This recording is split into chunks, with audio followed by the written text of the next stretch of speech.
November 6-നും 11-നുമായി ബീഹാറിലെ 243 സീറ്റുകളിലും ജനം വിധിയെഴുതും. വോട്ടെണ്ണൽ ഫലം 14-ാം തീയതി, അതായത് നവംബർ 14-ാം തീയതി പ്രസിദ്ധീകരിക്കുന്ന രീതിയിലാണ് ഇപ്പോൾ തെരഞ്ഞെടുപ്പ് കമ്മീഷൻ വിജ്ഞാപനം പുറപ്പെടുവിച്ചിരിക്കുന്നത്. നമുക്കറിയാം, ഏറ്റവും വലിയ ഒറ്റകക്ഷി എന്നത് RJD ആയിരുന്നുവെങ്കിലും ഉപതെരഞ്ഞെടുപ്പുകളും മറ്റ് അട്ടിമറികളും ഒക്കെ നടന്നപ്പോൾ BJPക്ക് 80 സീറ്റുകൾ എന്ന നിലയിലേക്ക് എത്തി. JDU ആകട്ടെ 45 സീറ്റുകളിലേക്ക് ഒതുങ്ങുന്ന സാഹചര്യവും ഉണ്ടായി.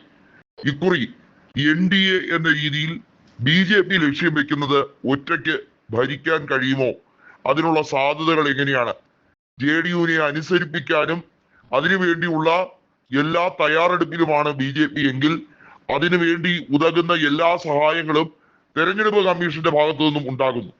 ഇതിൽ വലിയൊരു അട്ടിമറി ഇനിയും നടക്കാനിരിക്കുന്നേയുള്ളൂ എന്ന രഹസ്യമാണ് പുറത്തു വരുന്നത്.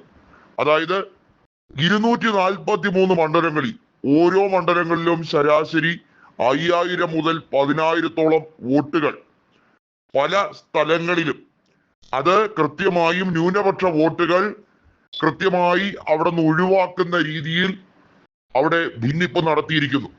വോട്ടർ പട്ടികയിൽ വലിയ ക്രമക്കേടുകൾ നടന്നതുമായി ബന്ധപ്പെട്ട വോട്ട് ചോരി വിഷയം നമുക്കറിയാം.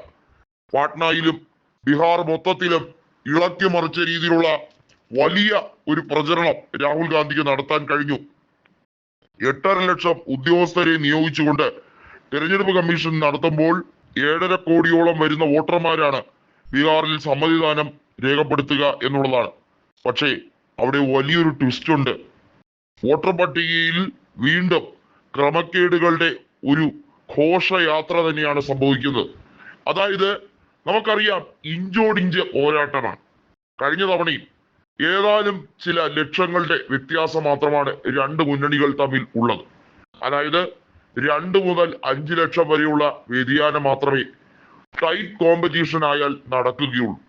ഇക്കുറി നേരിയ മുൻതൂക്കം BJPക്കാണ് എന്ന രീതിയിൽ ഗോദി മീഡിയകൾ പ്രചരണം തുടക്കത്തിൽ ആരംഭിച്ചു കഴിഞ്ഞിരിക്കുകയാണ്.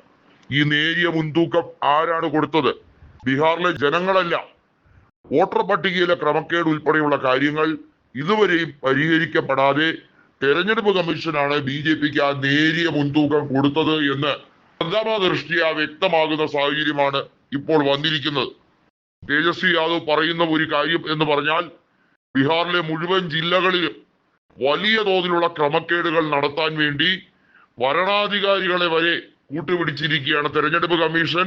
വരണാധികാരികളെ പോലും BJPക്ക് അനുകൂലമായ BJP പോളിംഗ് ഏജന്റുമാരുടെ പ്രവർത്തനം പോലെയാണ് അവരുടെ രീതികളും സ്വഭാവവും എന്ന് വ്യക്തമാക്കുന്ന സാഹചര്യമാണ്.